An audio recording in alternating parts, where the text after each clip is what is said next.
আমাদের ভূমিকম্প রিলেটেড যত উদ্ধার যন্ত্রপাতি রয়েছে সব কিছুকে আমরা ডিসেন্ট্রালাইজ করেছি। যে কোনো রকম অগ্নি দুর্ঘটনায় ফায়ার সার্ভিস দ্রুত সাড়া প্রদান করে এবং মানুষের সেবায় নিয়োজিত থাকে।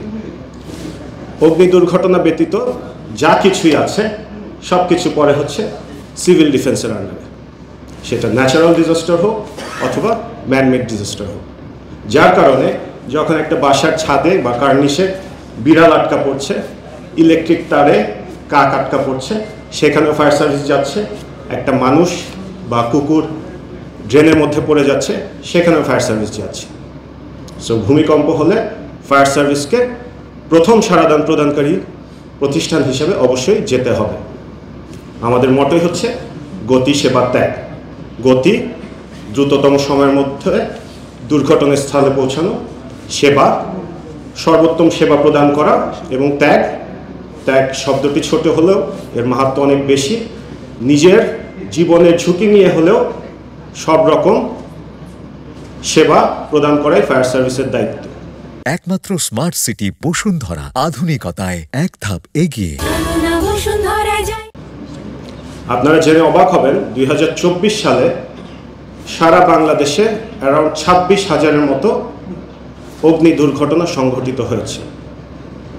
আমাদের পরিসংখ্যানে বলে বাংলাদেশে প্রত্যেক দিন প্রায় 70 থেকে 75টা অগ্নি দুর্ঘটনা ঘটে। এটা হচ্ছে জাস্ট অগ্নি দুর্ঘটনার কথা বললাম। এছাড়া রোড অ্যাক্সিডেন্ট, নৌ দুর্ঘটনা, মানুষ পানিতে ডুবে যাওয়া, সব রকম দুর্ঘটনায় ফায়ার সার্ভিসকে সবসময় বিজি রাখছে। এবার আসে আজকের টপিক ভূমিকম্প। ভূমিকম্প হলে আমরা জানি যে বড় ধরনের ভূমিকম্প হলে অনেক ক্ষয়ক্ষতি হবে। এই ক্ষয়ক্ষতি মিনিমাইজ করার জন্য আমরা সব রকমের চেষ্টাই করে যাচ্ছি।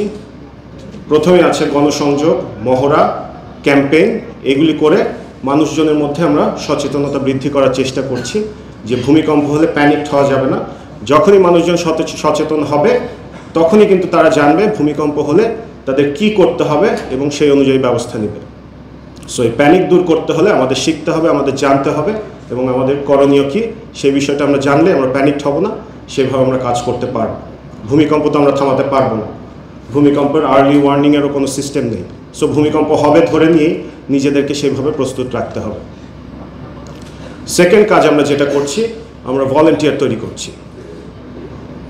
আমাদের বর্তমানে প্রায় 55,000 ভলেন্টিয়ার আছে সারা বাংলাদেশে।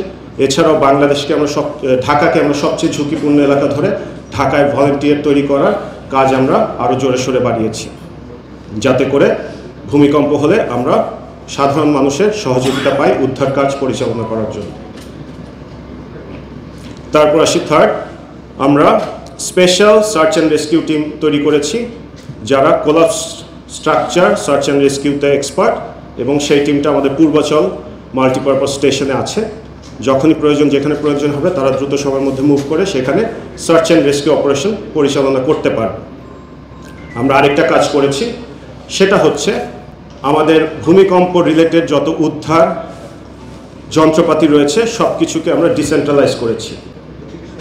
ঢাকার বিভিন্ন জায়গায় আমরা এই ইকুইপমেন্টগুলি প্লেস করেছি, যাতে একটি এরিয়া যদি এফেক্টেড হয় আমরা অন্য এরিয়া থেকে সাপোর্ট নিতে পারি।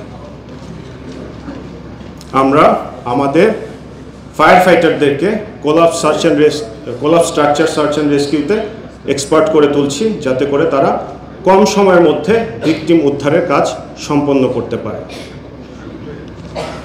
এছাড়াও আমরা আরেকটা যেটা কাজ করছি সেটা হচ্ছে বিভিন্ন সরকারি এবং বেসরকারি প্রতিষ্ঠান যাদের কাছে কনস্ট্রাকশন ভেহিকেল রয়েছে তাদের সাথে আমরা যোগাযোগ করছি, তাদের তালিকা আমাদের কাছে রাখছি, যাতে করে ভূমিকম্পে যে এরিয়াটা ক্ষতিগ্রস্ত হবে সেখানে আমরা এই সব কনস্ট্রাকশন ভেহিকেলের সাপোর্ট নিয়ে রাস্তা ক্লিয়ার করতে পারি এবং দ্রুততম সময়ের মধ্যে আক্রান্ত বিল্ডিং বা আক্রান্ত এলাকায় পৌঁছে সার্চ অ্যান্ড রেস্কিউ অপারেশন চালু করতে পারি।